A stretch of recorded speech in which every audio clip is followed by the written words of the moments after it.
ओम गणेशाय नमः। ओम पार्वती पतये नमः। आप सभी का आपके अपने चैनल में हार्दिक अभिनंदन है। आप सभी को कजरी तीज की हार्दिक शुभकामनाएं। भगवान भोलेनाथ और माता पार्वती आप सबकी सभी मनोकामनाएं पूर्ण करें। आज की वीडियो में आप सुनेंगे कजरी तीज व्रत की कथा। हिंदू पंचांग के अनुसार प्रत्येक वर्ष भाद्रपद माह के कृष्ण पक्ष की तृतीया तिथि को कजरी तीज का त्योहार मनाया जाता है।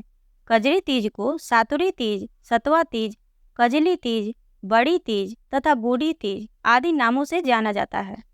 कजरी तीज पर भगवान शिव तथा माता पार्वती की पूजा की जाती है। साथ ही निमड़ी माता की भी पूजा की जाती है और शाम को चंद्रोदय के बाद चंद्र देवता को अर्घ देने के बाद यह व्रत पूर्ण होता है। इस दिन सुहागिन स्त्रियां अपनी पति की लंबी आयु के लिए तथा संतान सुख और घर की सुख समृद्धि के लिए व्रत रखती हैं। पौराणिक मान्यता के अनुसार इस व्रत को करने से भगवान शिव और माता पार्वती प्रसन्न होकर अखंड सुहाग तथा सुखी दाम्पत्य जीवन का वरदान देते हैं। वहीं कुंवारी कन्याएं जिनके विवाह में बाधाएं आ रही हैं, उनके इस व्रत के प्रभाव से विवाह की बाधाएं दूर होती हैं तथा अच्छे वर की भी प्राप्ति होती है। इस साल कजरी तीज का व्रत 22 अगस्त 2024 दिन गुरुवार को रखा जाएगा। इस दिन पूजा का शुभ मुहूर्त सुबह 4:26 से लेकर 5:10 तक रहेगा। इसके साथ ही इस दिन शाम की पूजा का शुभ मुहूर्त 6:53 से रात 8:16 तक रहने वाला है। इस दिन चंद्रोदय रात 8:20 पर होगा। इस दिन पूजा के दौरान कजरी तीज की व्रत कथा का श्रवण या पठन जरूर करना चाहिए, तभी पूजा पूर्ण मानी जाती है और व्रत का पूर्ण फल मिलता है। तो आइए भगवान शिव और माता पार्वती का मन में ध्यान करते हुए कजरी तीज व्रत कथा का श्रवण करते हैं। कजरी तीज व्रत कथा। कजरी तीज की पौराणिक व्रत कथा के अनुसार एक गांव में एक गरीब ब्राह्मण रहता था। उसकी पत्नी भगवान शिव और माता पार्वती की पूजा किया करती थी। जब भाद्रपद महीने के कृष्ण पक्ष की कजरी तीज आई तो ब्राह्मणी ने तीज माता का व्रत रखा। ब्राह्मणी ने ब्राह्मण से कहा कि आज मेरा तीज माता का व्रत है, आप कहीं से चने का सत्तू लेकर आओ। ब्राह्मण बोला, मैं सत्तू कहाँ से लेकर आऊँ? तो ब्राह्मणी ने कहा कि चाहे चोरी करो चाहे डाका डालो, लेकिन मेरे लिए कहीं से सत्तू लेकर आओ। रात का समय था। ब्राह्मण घर से निकला और एक साहूकार की दुकान में घुस गया। उसने वहां पर चने की दाल, घी और शक्कर लेकर 1.25 किलो तोलकर उसे पीसकर सत्तू बना लिया और जाने लगा। ब्राह्मण के जाने की आवाज़ सुनकर दुकान के नौकर जाग गए और जोर जोर से चोर चोर चिल्लाने लगे। चिल्लाने की आवाज़ सुनकर साहूकार वहां आ पहुंचा और ब्राह्मण को पकड़ लिया।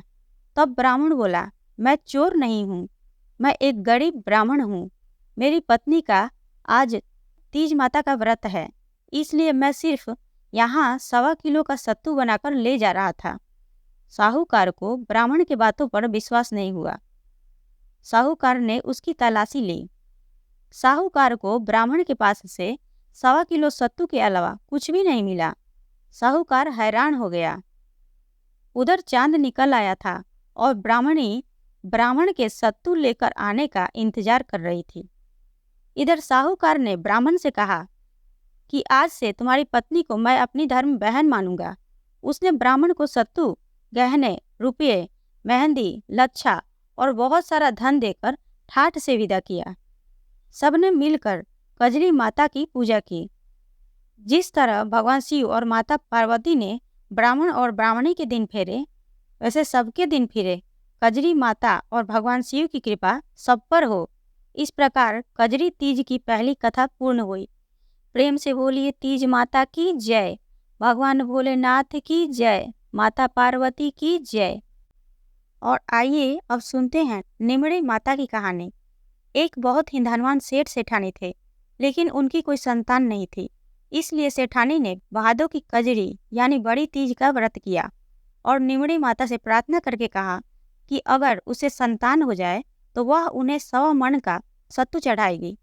निमड़ी माता की कृपा से सेठानी को 9वें महीने में ही पुत्र की प्राप्ति हो गई। लेकिन सेठानी सत्तू चढ़ाना भूल गई। देखते देखते सेठानी को 7 पुत्र हो गए, लेकिन सेठानी ने सत्तू नहीं चढ़ाया। समय के साथ सेठानी के 7 बेटे बड़े हो गए। सेठानी के पहले बेटे का विवाह भी हो गया। विवाह के पहले रात को ही सांप ने सेठानी के बड़े बेटे को डस लिया और उसकी मृत्यु हो गई। इसी प्रकार सेठ और सेठानी के एक के बाद एक 6 पुत्रों की मृत्यु शादी की रात ही होती गई। यह सब देखकर सेठ सेठानी ने तय किया कि वह अपने 7वें बेटे का विवाह नहीं करेंगी, लेकिन गांव वालों के बहुत कहने व समझाने पर सेठ सेठानी ने बेटे की शादी कहीं दूर देश में करना तय किया। बेटे की सगाई के लिए सेठ बहुत दूर एक गांव में गए तो देखा कि वहां 4-5 लड़कियां खेल रही थीं, जो मिट्टी का घर बनाकर तोड़ रही थीं। उसमें से एक लड़की ने कहा कि मैं अपना घर नहीं तोड़ूंगी। सेठ को ये लड़की समझदार लगी। खेल कर जब लड़की वापस अपने घर जाने लगी तो सेठ भी पीछे पीछे उसके घर गए। सेठ ने लड़की के माता पिता से बात करके अपने लड़के की सगाई व विवाह की बात पक्की कर दी।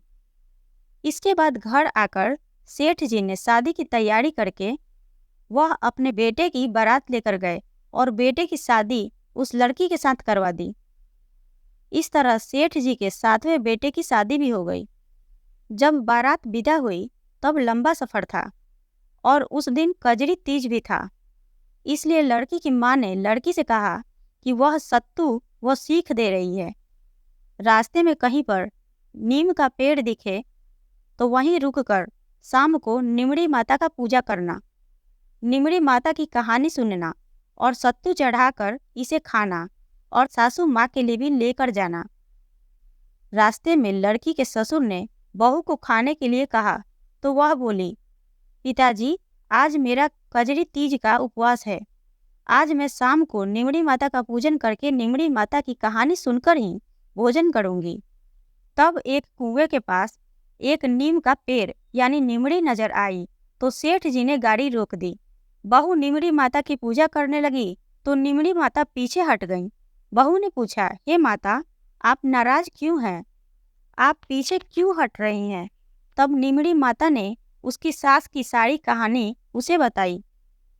निमड़ी माता ने कहा कि तेरी सास ने कहा था कि पहला बेटा होने पर 100 मन का सत्तू चढ़ाऊंगी, परंतु उसके 7 बेटे हो गए, लेकिन उसने सत्तू नहीं चढ़ाया। वह सत्तू चढ़ाना कैसे भूल गई? बहू बोली, हमारे परिवार की भूल को क्षमा करे माँ, मैं आपको सत्तू चढ़ाऊंगी।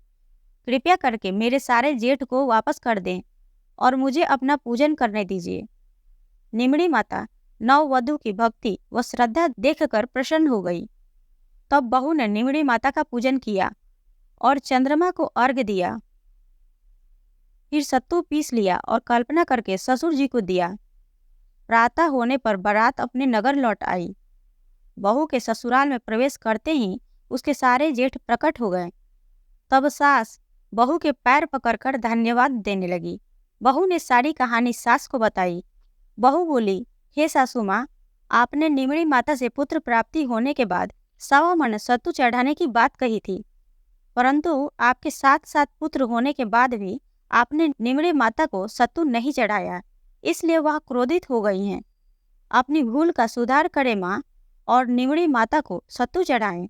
12 महीने बाद जब भादो मास की कजरी तीज आई, तब सेठानी ने अपनी 7 बहुओं के साथ मिलकर 7.25 मन का सत्तू निमड़ी माता को चढ़ाया तथा श्रद्धा और भक्ति भाव से निमड़ी माता की पूजा की। इस प्रकार निमड़ी माता की कथा पूर्ण हुई। हे निमड़ी माता, जैसे आपने उस छोटे बहू पर अपनी कृपा बरसाई, वैसे ही इस कथा को कहने वालों तथा सुनने वालों सब पर अपनी कृपा बरसाना। बोलो निमड़ी माता की जय। भगवान शिव शंकर की जय। माता पार्वती की जय। अगर आप सबको यह वीडियो पसंद आई हो तो वीडियो को लाइक करें, शेयर करें, चैनल को सब्सक्राइब करें। धन्यवाद।